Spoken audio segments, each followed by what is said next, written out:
We are 22West Radio. 22West Radio is 22westmedia.com and 88.1 FM KKJ HD3 Long Beach, Los Angeles. Ladies and gentlemen, boys and girls, children of all ages, and now our World Broadcasting Tag Team Champions of the World and our Cruiserweight Champion. I'm Ethan. I'm James. I'm Rob. And this is episode 112 of Beyond the Ropes. We are BTR Pro Wrestling Talk. I'm your host, Ethan, of course, alongside the analyst, James, and our producer and timekeeper during the quarantine era, Rob. It is 112, correct?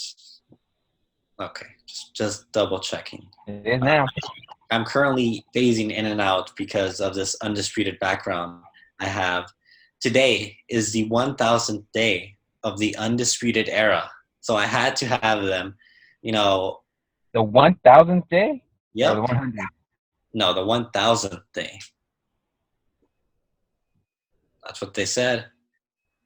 They've been together that long? Yep. That's not even right. I'm pretty sure that's right. It's 3 years. Just about. So 365 days a year. Do the math. Come on, James. Do the math. I'm not doing math. No, I mean, that's just a lot of days when you put it like that. I mean, even 3 years sounds like, okay, that's fine. I didn't know they were together that long. You thought they would have won more championships or something, but that's okay. Well, they held every title, and Adam Cole is the longest reigning NXT champion. So, they're the only 3-time tag team champions. So, they just make history all the time. And Adam Cole is also the first North American champion. So, after success after success. I mean, let alone the fact that we're in a quarantine right now. So there's not a whole lot of competition available at the Performance Center. And how many times is he really even defending the title? He just beat Velveteen Dream last week, sir. Embarrassed your guy, your favorite. Destroyed him. That's it. There was interference, clearly. Let's not forget. Cole's goons. Speaking of goons, Dexter Lumis guy was trying to help Velveteen Dream, so don't tell me about interference and all that. He was getting all right. He was making sure it was a fair match. Okay, sure. Anyways, happy 1000th day to Undisputed Era. I'm gonna change my background now because my face is half gone, so I'll change it to what we're gonna discuss here. Money in the Bank. My face is still phased up. Right. You got a hole in your neck. Yeah, a hole in my neck. There you go. Anyways, Money in the Bank, one of the shortest pay-per-views in quite some time, 2.5 hours, I believe. It started off with a fatal 4-way match, something we didn't predict because I completely forgot. But it was the Lucha House Party, Miz and Morrison, the Forgotten Sons, and the tag team champions, The New Day, in a fatal 4-way tag match. Really fun match. Everyone got their stuff in here, and we saw The New Day retain their gold. James, you're frozen on our screen. And, Rob, you have the worst background of all. I think it's terrible. But let's talk about Money in the Bank, which was a fun pay-per-view. The Fatal 4-Way SmackDown Championship Tag Team title match between The New Day, Miz and Morrison, Lucha House Party, and the Forgotten Sons. Great opener, fun match. The champions retained, so The New Day picked up the victory. So I think it worked. I think it worked out because the Lucha House Party, at this point, they're not doing too much with them. They can kind of take the L when it comes to who's all involved in the match. I believe Miz and Morrison are still undefeated or something along those lines. They have a. They haven't been pinned in tag team action, I believe.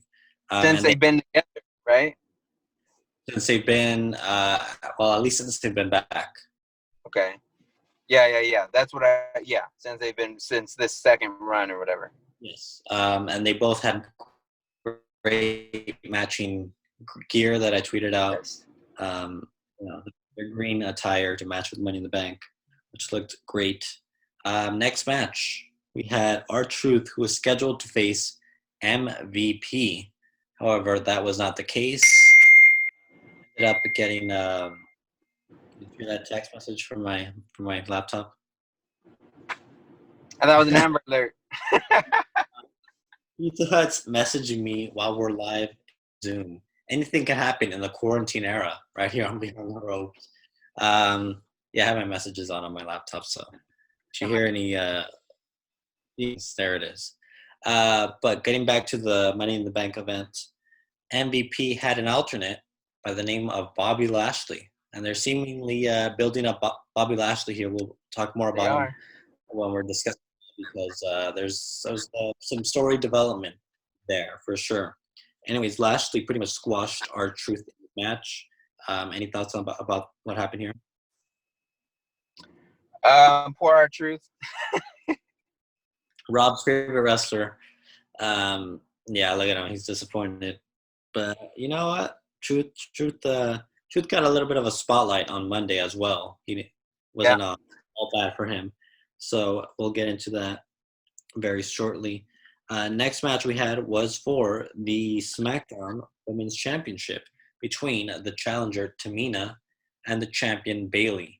This was a pretty good match, pretty entertaining. Bayley is just going higher and higher in my book for people who I'm really enjoying, especially during this quarantine time. She's really never suck. She is the longest reigning SmackDown Women's Champion, and she did retain here with the help of her friend Sasha Banks. So no tension, I don't believe, after this, but yeah, maybe very soon. Yeah, I think it. You kind of have to have some matches where there isn't tension, just to kind of break it up, because then you just almost expect it all the time. Then you're wondering why they haven't decided to rip each other's heads off. So I think this kind of works a little bit. Kind of gives some. It kind of spaces it out a little bit. I'm assuming the goal is still to have those two kind of feud at SummerSlam. Yeah, I thought it was a pretty good match. I mean, at this point, are we more than happy to see? At least for me, I'm more than happy to see Bayley kind of come through as a pretty good heel, considering I was kind of iffy about the whole thing and if she'd be able to do it. So props to her for sure. Yeah, I think she's done a really good job with it, and I look forward to seeing what else happens tonight on SmackDown. Next up, for the Universal Championship, we had Braun Strowman take on the Firefly Funhouse Bray Wyatt. This was a decent. I know not everyone was pleased with the ending because Bray Wyatt did end up losing, but I thought they did a good job building it up for a finish. We got to see the Firefly Funhouse puppets appear, and it ended up with Braun outsmarting Bray by wearing the black sheep mask and kind of teasing that he was going to rejoin Bray Wyatt's Funhouse, I guess. Ultimately, he tricked them and hit a power slam to retain the championship. Yeah, I'm not sure how I feel about it. I don't know how I feel about Bray being outsmarted, because Bray is supposed to kind of be the one who plays mind games and gets the best of people.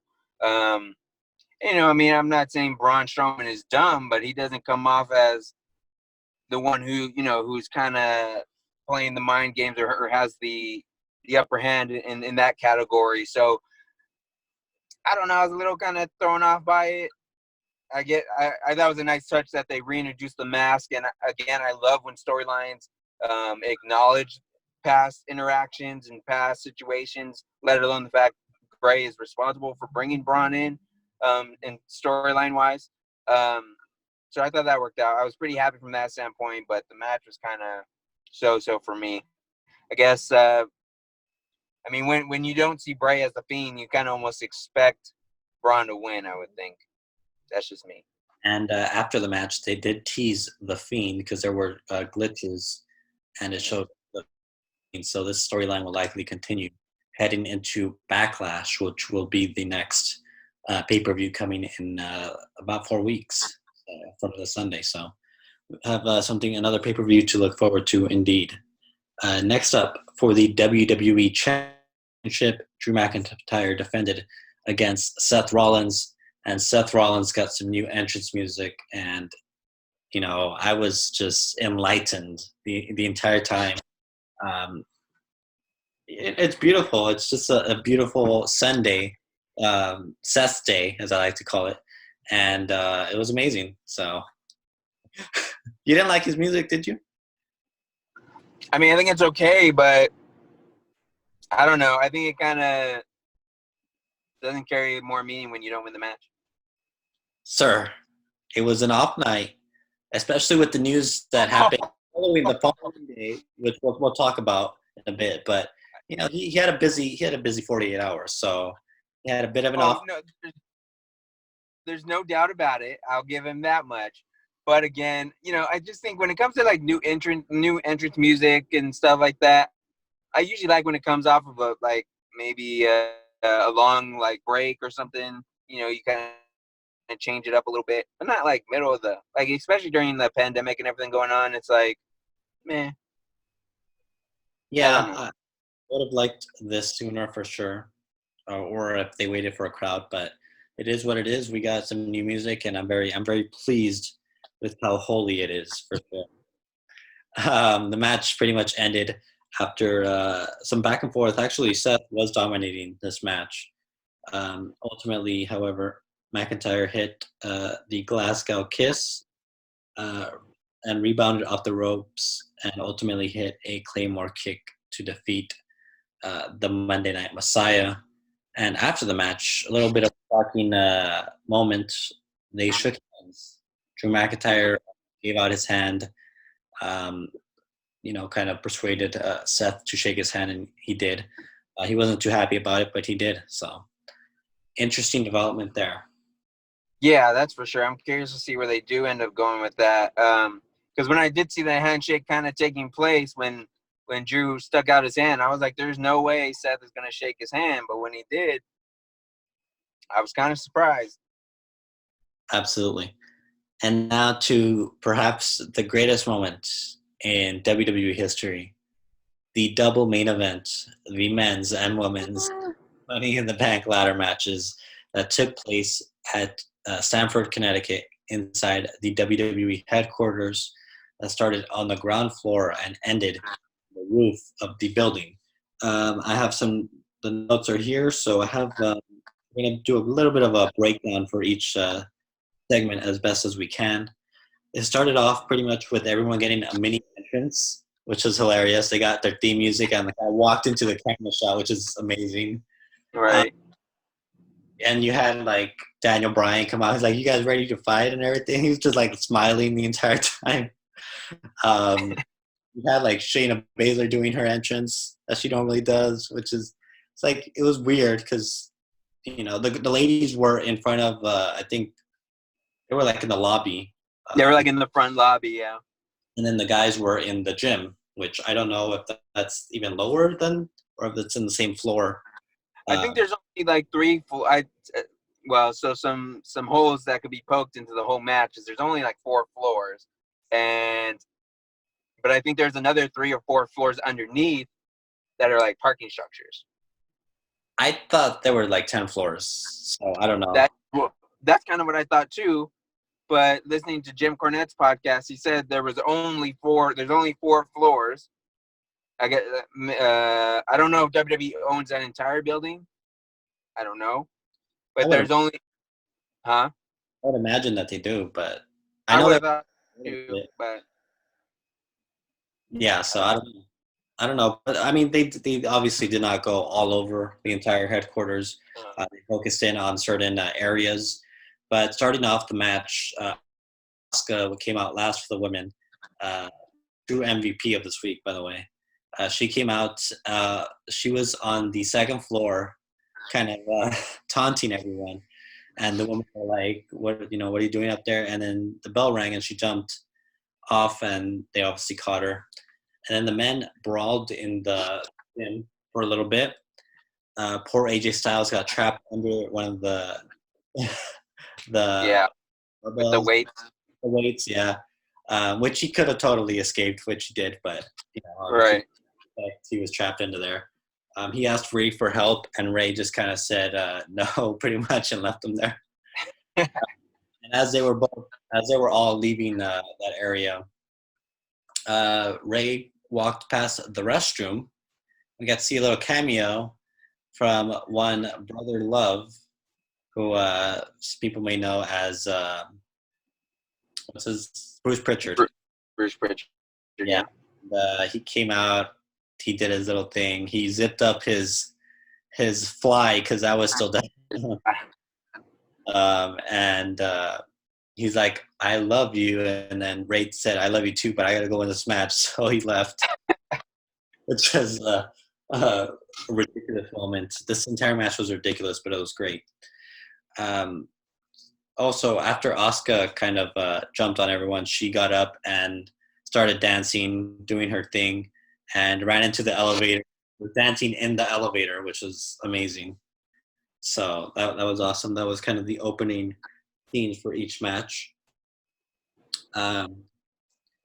Brian Black, Otis, and Corbin brawled into the elevator, spilling out onto another floor, where they briefly encountered Evans, Baszler, and Carmella. And they were kind of all in the same area. There was kind of a lounge almost area. Ropes around it. It looked like a ring, pretty much makeshift ring. It wasn't a real ring, but it was set up to look like that. And Daniel Bryan was doing some yes kicks on Baron Corbin, with Otis chanting "yes, yes," doing it. Daniel Bryan would then start kicking Otis and started doing the yes kicks on him, which is hilarious. So that happened. After that, Doink the Clown, an impersonator, obviously wasn't the real Doink, but he popped up out of behind like one of the chairs, and we got to see a cameo from Doink the Clown. It's kind of weird. I didn't care for that one that much, just because it was kind of funky looking. There's been a few Doink the Clowns before. The original one, Matt Bourne, had passed away a few years ago, so it's just kind of weird. It was a weird spot. I mean, Yeah. We had Baszler, Brooke, Jax, and Carmella fought in the Money in the Bank conference room. So I guess this is where they had the meeting to discuss the Money in the Bank matches or whatever. Nia Jax got knocked out with the steel chair by Dana Brooke, who then looked upon a briefcase that was hanging in the office, filled with money, and it said Money in the Bank. She climbed on the table, grabbed it, and something I forgot to mention was that there was epic music playing throughout each scene. Oh, yeah. Added to everything. And she seemed like she had won the Money in the Bank contract, which wasn't the case because Stephanie McMahon's music hit. Obviously shot with like an iPhone or somewhere in her house because she wasn't there. But she pretty much said this was the conference room. You know, that's not the real briefcase. The real briefcase is on the roof. And so Brooke lost that. Carmella then grabbed one of the posters that I think had her on it. It was a Money in the Bank poster, and she slammed it over Dana Brooke's head. And something I forgot to mention was that Stephanie actually said Nia Jax was drooling on the floor. Oh, yeah. She was knocked out. She's like, "Look, you're making a mess of the conference room." And Nia Jax was drooling, which is funny. Yeah, that was kind of a weird comment. I remember hearing that too. Yeah, so then she kind of left. Evans then performed A Woman's Right on Carmella after that. AJ Styles was then searching for Rey Mysterio. He was going through some doors. They were all locked. He then saw a poster of The Undertaker and starting to get some flashbacks and PTSD there. So we're going to talk a little bit more about what happened with AJ Styles. But first, we do have to hit a commercial break, and we'll be back with more Money in the Bank right here on Beyond the Ropes. Water break. And we're back with episode 112 of Beyond the Ropes. I'm your host, Ethan, joined alongside the analyst, James, and our producer and timekeeper, Rob. You can follow me on Twitter at EthanNB95. You can follow James at JHW Reporter. and Rob at, Rob Flores Media. and of course, Real BTR Radio on Twitter as well. We're talking Money in the Bank. Before the break, we're talking about AJ Styles. Look at what I have here from the 99-cent store. I got a few. Oh yeah, there you go. A little token AJ Styles for us. So he's gonna be hanging out right here for a second. He was having some PTSD flashbacks of the Boneyard match with the Undertaker, and then he opened a door that featured of what was that, casket and like. Yeah. So Undertaker has his own room apparently in the offices. Hey, when you're there that long, you can afford to have your own office in the corporate building. So without a doubt, casket included. Yeah. So he was there. He closed the door and he was like, "Nope." And then Aleister Black from out of nowhere kind of threw him in there and closed the door on him. So poor AJ Styles having to deal with some more Undertaker there. So that's AJ for everyone. Next up in the next segment, let's see.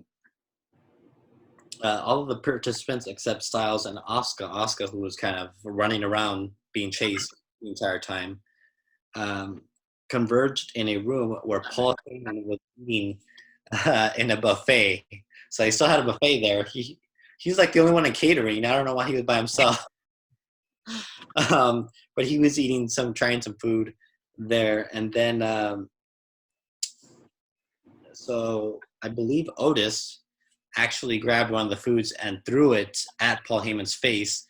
And everyone's face, they had close-ups on everyone. It was just over the top. It was great. Aleister Black's face, there's like pictures of it where he's just like shocked and everything.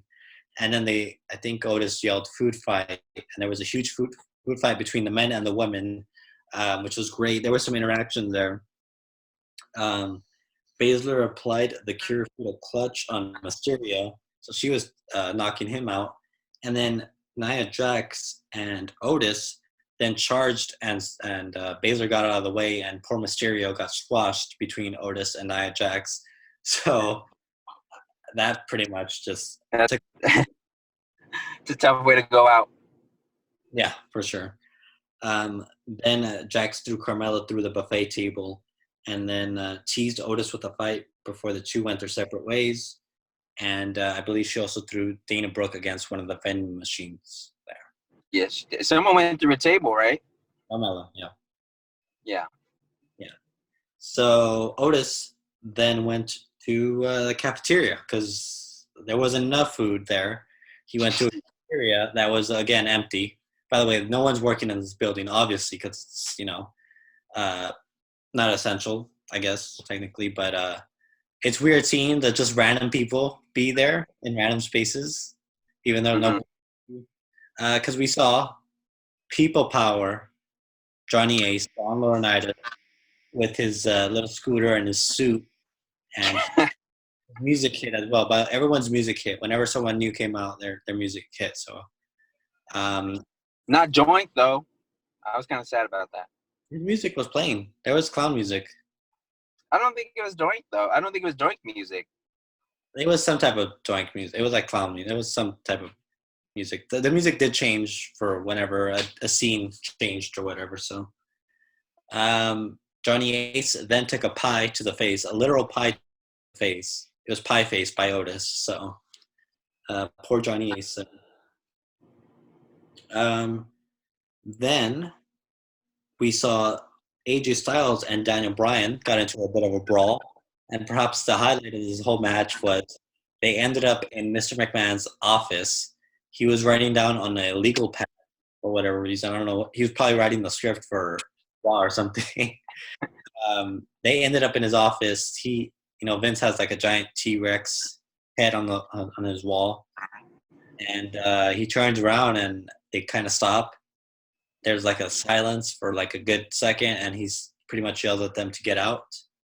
And then they kind of rearrange the chairs back to how they were, which is, and then they kind of both just walk out, close the door.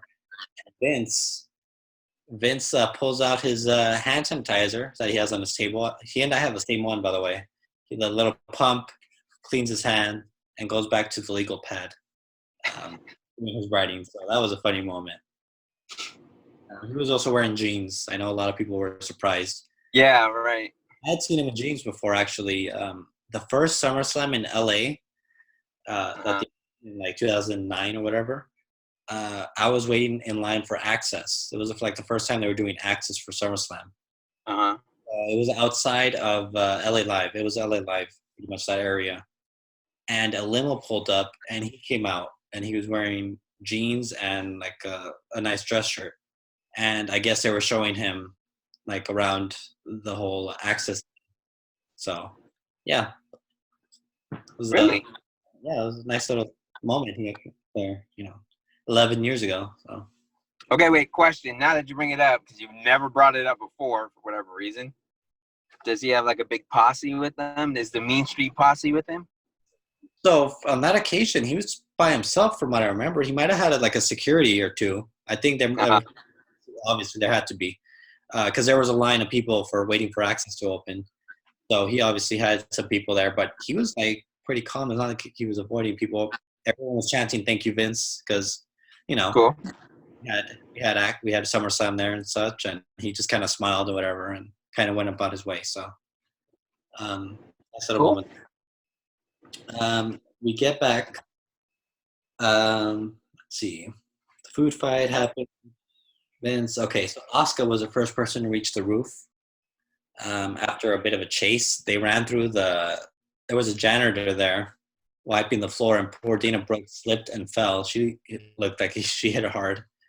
But Asuka made it to the roof, and it was her, Nia Jax, and Lacey Evans. Ultimately, Asuka would grab the briefcase after pushing off Baron Corbin up there, and they were kind of arguing for whatever reason. And yeah, right. That was kind of a weird spot. She pushed him off, and she grabbed the briefcase. She won Money in the Bank. So congratulations to Asuka there.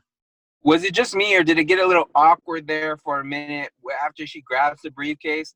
I kind of almost thought for a second that the match, like the entire thing was over, and like the men weren't going to have, I don't know, something about it kind of paused to where I'm thinking like the whole thing was over. I don't know, because they started playing the entrance music. I think they did a replay, and I'm like, is that it? Like, is there only going to be one winner, or what's the deal? And then it's kind of like a weird jump back into the match. I don't know. I mean, I don't remember like Asuka walking out with the thing or anything. She was just kind of gone. They pretty much she teleported off the one. So they obviously moved on. And I was right with my prediction. I'm very proud that I was right for this one. Asuka did end up winning Money in the Bank here, so I'm really happy. And as we found out the next night on Raw, it was for a little more than just an opportunity. And we'll get to that in just a few moments here. But then the men came out, and poor Rey Mysterio, he got thrown off the roof by Baron Corbin, as well as Aleister Black. He like dumped him. It was just hilarious looking the way they were just thrown, because it just looked like Corbin just committed murder, double murder. I mean, to be fair, we did see the Big Show fall off a roof in WCW, come back the next later that day, and I think he won the world title. So they did just because you get thrown off a roof doesn't necessarily mean you're dead. They did explain the next night that there was a second roof,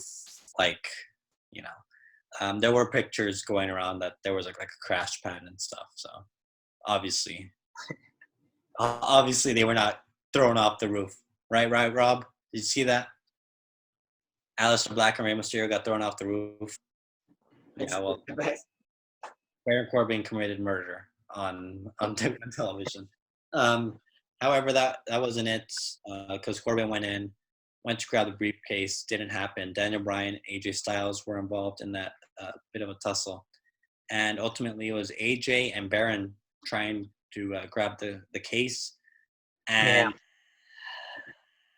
I didn't care for it. Elias came out. He returned. Corbin took him out.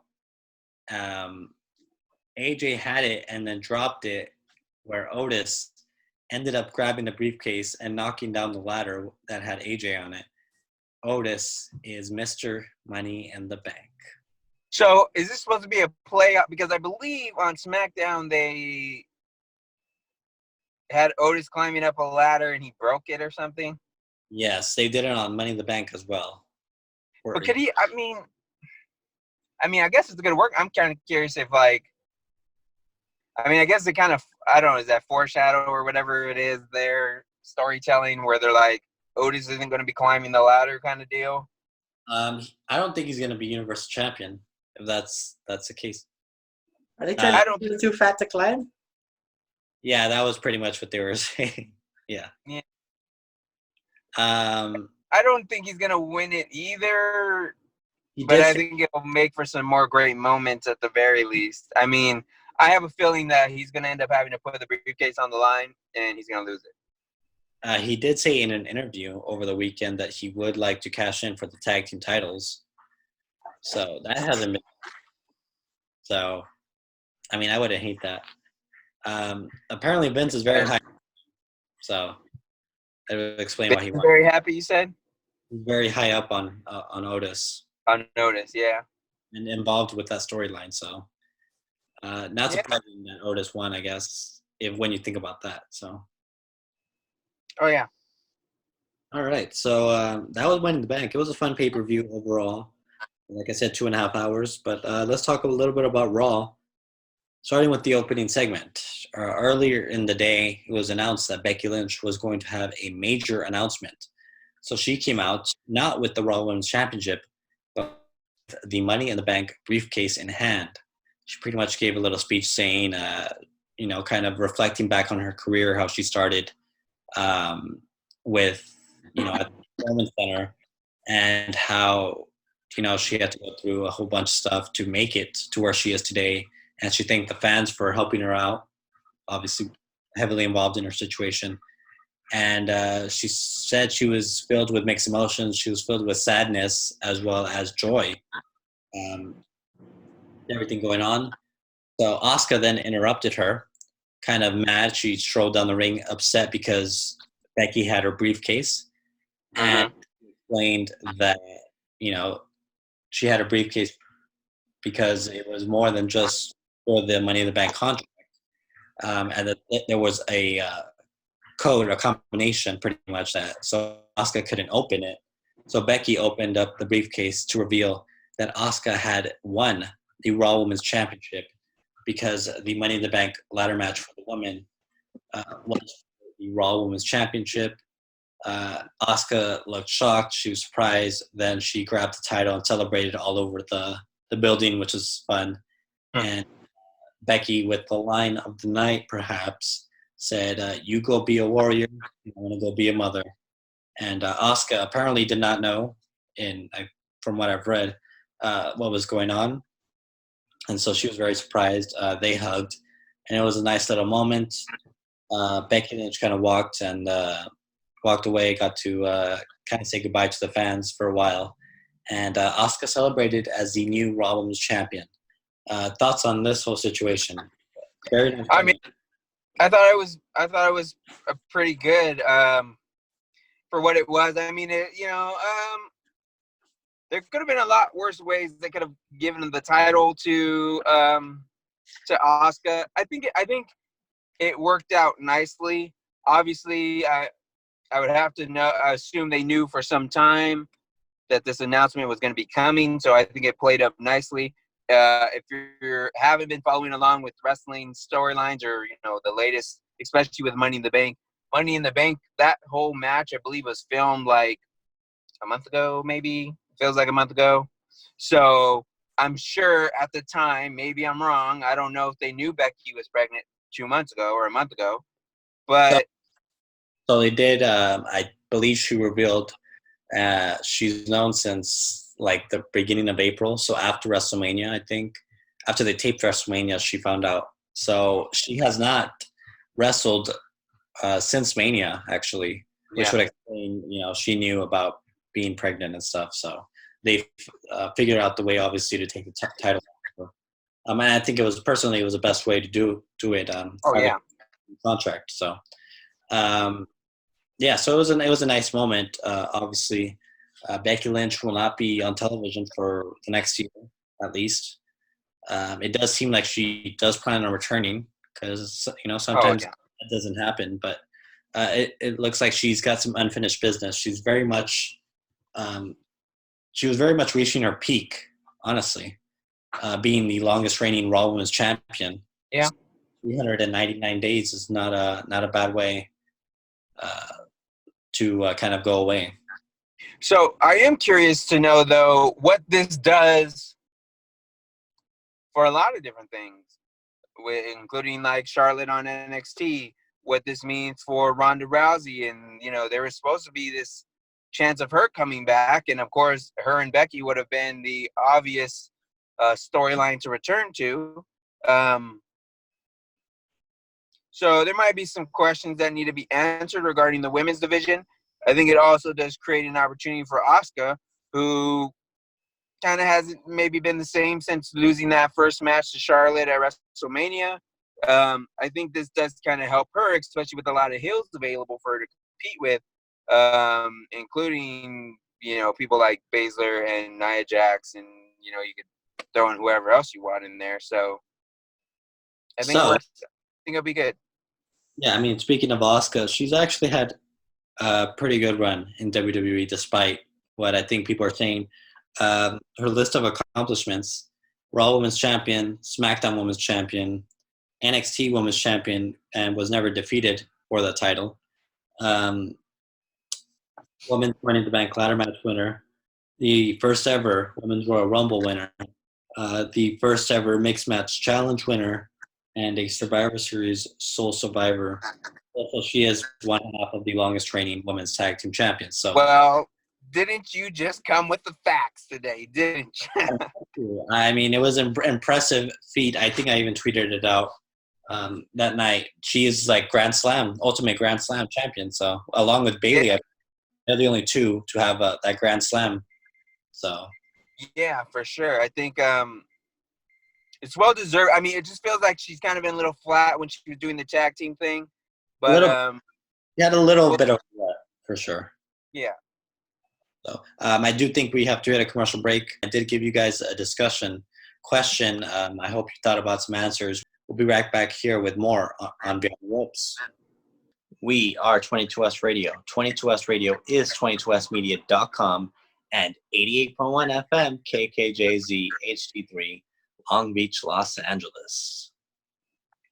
And we're back right here on episode 112 of Beyond the Ropes. I'm your host, Ethan, joined alongside the analyst, James Williams, and our producer, Rob Flores, who is also our timekeeper for this special quarantine era edition of BTR. You can follow us at Real BTR Radio on Twitter. You can follow me, Ethan NB95 on Twitter. You can follow James at JHW Reporter, and Rob at Rob Flores Media. And you can follow us on Facebook. Give us a like. Our Facebook page is facebook.com/Beyond the Ropes, where we post predictions and so much more. We currently are on YouTube as well. Just look up Beyond the Ropes, and you'll find 110 episodes currently uploaded. We are currently in quarantine, so we gotta some issues. I think we might be re-recording something, might not be. So depending on what the final product is, let's go over our cinematic matches. So I told these guys to give me a few matches that have been done in history already that you would change to make them more cinematic, kind of in the style of the Money in the Bank pay-per-view, or Firefly Funhouse, or even the Boneyard match. So, James, I'm going to go to you. What matches do you have that you would change to make more cinematic? So there's a few matches that come to mind, but I think a lot of them right now, as you were talking, that came to the top of my head, have a lot to do with the ladder, actually. When you think about a lot of the TLC matches that have happened, especially with Edge and Christian, the Hardy Boys, and Devon and Bubba, they had some quite a few different classic ladder matches, TLC matches. With moments such as Edge spearing Jeff Hardy in midair, for example. I'd love to see a cinematic twist on that moment. But then also, if you look at one of the most notable singles ladder matches between Razor Ramon and Shawn Michaels, which I mentioned earlier in this episode, you can't go wrong with that one. That would be kind of interesting to see how they would put that one together with a cinematic twist. Also, one we've talked about not too long ago when we were talking about the history of Triple H and The Rock and the rivalry they've had. The ladder match they had at SummerSlam '99, I think, for the IC title is another one. But I think some of the bigger ones to me are obviously the biggest matches that come to the top of most wrestling fans' minds. Bret Hart and Austin, for example, in that bloody submission match. A cinematic twist on that would have been interesting. Of course, you have Undertaker and Mick Foley or Mankind for the Hell in a Cell match. Yeah, I can only imagine the cinematic twist that would get put on Undertaker knocking Mankind off of the Hell in a Cell through the table. And then the whole deal with him getting on the stretcher, getting off the stretcher. Just that match alone, that would probably be my number one pick, honestly, when you think about it. You got the thumbtack spot, Mankind falling through the top of the cage, having the cinematic twist, and maybe, what was going through Mankind's head when he was falling however many feet would be pretty neat to see how he pulled that off. But then also the Montreal Screwjob is another one, and maybe more so a movie like than maybe just a cinematic match, where you have a little bit of the behind the scene, that build up that's often talked about and seen in Bret Hart's documentary. Pretty much documentary. And then a lot of the behind the scenes stuff after the match, let alone what happened in the ring after the match. But when Bret punches Vince in the locker room and etc., I think it could have one of those situations where this could have easily been done. Rob, do you have something? So when Undertaker came back wanting vengeance on Kane when he got buried alive, that WrestleMania match. There you go. That WrestleMania 20. The other one probably would have been the Horsemen versus the NWO. Okay. That would have been neat. Some type gang warfare type stuff, huh? Yeah. And then go ahead.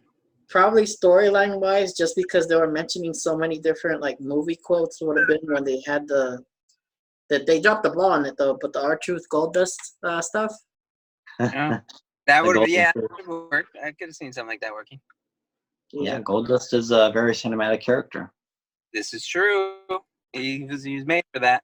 I think another one too would be. Oh, I'm blanking on it. Kane's debut. He mentioned Kane and The Undertaker right now. Kane's debut. Can you imagine how much more dramatic that entrance could have been, and him breaking that cage door, coming through The Undertaker's look, Paul Bearer's dramatics added to that whole thing? That would have worked. I mean, I think that if one had more potential to pull off that cinematic touch they're doing now with some of these quarantine pay-per-view matches, I think that could have been the one. Let alone it was a Hell in the Cell, but the fact that you had that Kane debut was pretty significant, I would think. You can also throw Royal Rumbles in there as well if you wanted to. Yeah, those would be interesting. So one that I had was the end of the era Hell in the Cell match between Triple H and Undertaker. I think it would have been neat if, much like the Funhouse match where they went through Cena's career, you could go through the parallels between Triple H and Undertaker throughout that match. And it would play for a very fun and exciting moment for sure. I think. Go ahead. I think even if you talk about it in that case, maybe that last Rock Austin match, and when you don't know that Austin, or the only one who knows Austin's retiring is maybe Vince, a few other guys, and The Rock. I don't know if the Rev even knew who was in that match at the time, but I think that could have been another good one. And I think maybe the most cinematic thing something that I think that was done that had a little bit of a cinematic approach was maybe that whole DX invasion on WCW might have been the only thing close to some sort of cinematic type deal that we're seeing now. And of course, with that having Triple H, he was involved in that, and I believe he was heavily involved with the Undertaker and AJ Styles match. I believe he was on the set for that. Yes. So I can see that, and yeah, I mean, I think that was, that, and then Goldust stuff, as we mentioned, had that feel. Val Venus stuff had that feel to it, the vignettes and stuff. So it's been done before. That's a dull movie there. Yeah, those are adult movies. That's correct. But I would say they're decent quality for what they were. Yeah, I guess so, right? But yeah, I mean, there's a lot of potential with WWE. Obviously, I would be curious to know how much some of those historic matches that we just talked about would have changed, would they have been any better or worse with the cinematic touch to them. I think the Kane one could have been was already good, but maybe could have been taken to another level if it had that more cinematic type approach. But again, how you factor the crowd and some of that would be kind of interesting. Yeah, Bray Wyatt, I think would be interesting as well. I know we touched on the Funhouse, but Wyatt family, Bray Wyatt. I mean, his debut, they entered his, I guess, compound in his debut and entered his house, and it was very kind of almost horror film style. They did do the House of Horrors match with Randy Orton. They did do the Wyatt family versus the New Day cinematically as well. Forgot about that. Yeah, those weren't perceived as well as the recent ones. But I mean, those obviously were cinematic style matches, and definitely were like precursors to what we saw with the Funhouse and all that. And then even too, you got the Hardy Boys. I mentioned them in the TLC, but a lot of the deleted stuff and a lot of stuff that happens on the compound of Matt Hardy, those could have, and a lot of those, they may have had one in WWE, but the one that was like in TNA and some of that other stuff. If you put you get a WWE rocket and strap it on top of what they were doing in TNA and whatnot. I think they could have really set the bar high to begin with. So, yeah. Yeah, I would like to see one where at Vince's house. Yeah. Go a match right there. In what way though? I don't know. Like just go to his house. What was that? Go ahead. Repeat. I said, in what situation at Vince's house? Oh, it doesn't matter. It could be just Vince. In general, yeah. If it's like a younger Vince, then he could have been in the match. Maybe like Shane or something, or Triple H. Yeah. They end up. I mean, it's obviously going to be taking place in Connecticut. They could just drive around and end up at Vince's house or something in his like backyard or something. And you know what? Another cinematic thing. I think something that might have even been more of that cinematic element than the DX invasion on WCW would be that Pillman Austin thing at the house. That was pretty cinematic. I mean, it's kind of almost, and really not everything out of the ring, but a lot of that stuff happens outside the ring, which would make me kind of interested to see how it would work in a WWE ring. I mean, again, it'd probably be something like what we saw with The Wrestler or with the David Arquette movie. I'm forgetting the Rumble one. Yeah, Ready to Rumble. Something like that, maybe. I kind of almost want to watch that again. Maybe. I don't know if I want to put myself through that. So I was looking for it a few months ago, and I found 2 copies at Book Off, our favorite store. And for whatever reason, I didn't like the condition, so I didn't end up getting them. Right. The next time I went, they were gone. So I made that mistake. So next time I see them, I'm gonna get one. So I thought I had it. I know I had it on VHS, And I thought I bought it. Not that I have a VHS player, but Yeah. yeah, it might not be hard to find a copy of it. Maybe they flew off the shelves when David Arquette made his return. Well, on Amazon, Was it a year or two ago now? On Amazon, they go for a high price, so they're not. Do they not really? Easy, yeah, they're not easy to find. So. How high of a price? You're talking about for the VHS? No, for DVDs. Oh, really? Yeah. They probably only made 4 of them, I guess. Yeah, so they're a little tough to track down because I have looked into it. So, but yeah, I mean, those type of matches could definitely be the triple steel cage, the Randy Orton Triple H segment when Triple H goes to Randy's house when the rivalry. Yeah, when in the WrestleMania rivalry. I mean, that entire rivalry could be a whole cinematic experience for sure. Well, another one would be the Evolution thumbs down, and for any one of the thumbs down, those ones could have went. You know, those could have been good little moments. Maybe not a whole long match or anything, but those could have been good moments. You know, I guess maybe more close-up shots and stuff like that. I don't know what makes it all more cinematic, but it always it comes off better looking. But that could have been a better moment. The way it's shot, the camera angles. The way it's shot, right. Camera angles, the different cameras they use, because they do use like different cameras for certain things. Obviously, the way it's directed, probably. And another good one would be Austin using the toy gun to make Vince pee his pants. Yeah, that one could have worked. Any of that stuff, the beer truck, the milk truck, the cement truck, and in Vince's car, any of those could have worked. Yeah. So. And Hogan and Andre at WrestleMania 3, which was just aired on FS1 over the weekend, I think. Yeah. So yeah, cinematic twist on that body slam. That would have been something. Next week, I'm going to give you guys another discussion question. Hopefully, we'll have more homework. Yeah, I'm giving you guys homework. That's right. Discussion question. Keep the show interesting, especially during this quarantine era. I don't have the question right now, so I'm not going to give it. I'll text it to you guys, and then we'll discuss it. Sounds good. And then you'll post it on the Twitter page so that anyone who follows the page can go ahead and answer the question themselves. And maybe we'll share some of those answers on the show.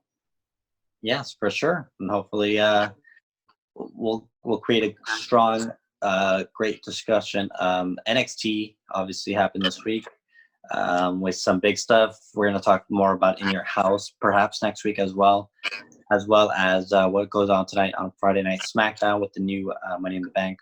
Obviously, by the time this airs, I believe it'll already have happened, obviously. So until next time, I'm Ethan. I'm James. Rob. And this episode of Beyond the Ropes has been absolutely too sweet. There we go.